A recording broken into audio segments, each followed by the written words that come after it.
முருங்கைக்காய் போட்டு மீன் குழம்பு. மீன் குழம்புக்கு ரொம்ப முக்கியமானது புளிப்பும் காரமும் தான். அந்த புளிப்பு காரமும் சரியான அளவில் இருக்கிறதுக்கு நான் ஒரு டிப்ஸ் கூட சொல்லித்தரேன். இப்போது ஒரு பவுலில் 2 பெரிய நெல்லிக்காய் சைஸ் புளியை வாஷ் பண்ணிவிட்டு ஊற வச்சுக்கோங்க. இப்போ ஒரு பாத்திரத்தில் 4 டேபிள் ஸ்பூன் எண்ணெய், கொஞ்சமாக கடுகு, சீரகம், சோம்பு, வெந்தயம், உளுத்தம்பருப்பு இது எல்லாமே சேர்த்துக்கோங்க. அது நல்லா கோல்டன் ப்ரௌன் ஆனதும் கொஞ்சமாக கருவேப்பிலை, ஒரு 2 பெரிய வெங்காயம் கட் பண்ணி சேர்த்துக்கோங்க, 2 பச்சை மிளகாய் சேர்த்துக்கோங்க. அது நல்லா வறுத்துக்கோங்க. வெங்காயம் லைட்டாக வதங்கினதும் முருங்கைக்காய் சேர்த்துக்கோங்க. நான் இன்றைக்கி 3 முருங்கைக்காய் இந்த மாதிரி கட் பண்ணி சேர்த்துருக்கேன்.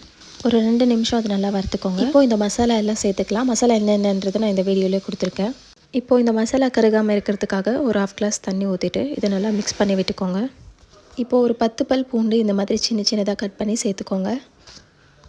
இப்போது ஊற வச்சுருந்த புளியை நல்லா கரைச்சி அதை தண்ணி ஃபில்டர் பண்ணி எடுத்துக்கோங்க. அந்த புளி தண்ணியில் ஒரு 3 தக்காளி மிக்சியில் போட்டு நல்லா கிரைண்ட் பண்ணிவிட்டு அந்த புளி தண்ணியோடவே சேர்த்துக்கோங்க. இப்போது அந்த புளி தண்ணியை இதில் சேர்த்து நல்லா மிக்ஸ் பண்ணி விட்டுக்கோங்க. ஒரு பிளேட் போட்டு மூடி வச்சுருங்க. அதை நல்லா கொதித்து வரட்டும். இப்போது ஒரு அரை மூடி தேங்காவை நல்லா அரைச்சி தேங்காய் பால் எடுத்துருக்கேன். அதை இப்போ சேர்த்துக்கிறேன். நல்லா மிக்ஸ் பண்ணி விட்டுட்டு ஒரு பிளேட் போட்டு மூடி வச்சுருங்க. ஸ்டவ்வை மீடியம் ஃப்ளேமில் வச்சு விட்டுடுங்க. ஒரு 10 நிமிஷத்துக்கு அதை நல்லா கொதித்து வரட்டும். இப்போ ஓப்பன் பண்ணிவிட்டு ஒரு சின்ன துண்டு வெல்லம் சேர்த்துக்கோங்க.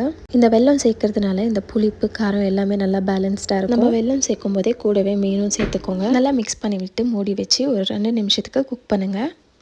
இப்போ ஓப்பன் பண்ணிவிட்டு கொஞ்சமாக கொத்தமல்லி தலை தூவினா சூப்பரான முருங்கைக்காய் போட்ட மீன் குழம்பு ரெடி. நம்ம இதில் சேர்த்த வெல்லம், புளிப்பு, காரம், உப்பு இது எல்லாத்தையுமே கரெக்டாக பேலன்ஸ் பண்ணியிருக்கோம். ஸோ இது ரொம்பவே டேஸ்ட்டாக இருக்கும். ஸோ மறக்காமல் ட்ரை பண்ணி பாருங்கள். ட்ரை பண்ணி பார்த்துட்டு எப்படி இருந்துச்சுன்னு கமெண்ட் பண்ணுங்கள். அப்படி ட்ரை பண்ணால் மறக்காமல் என்னோடய சேனலை டேக் பண்ணிவிடுங்க.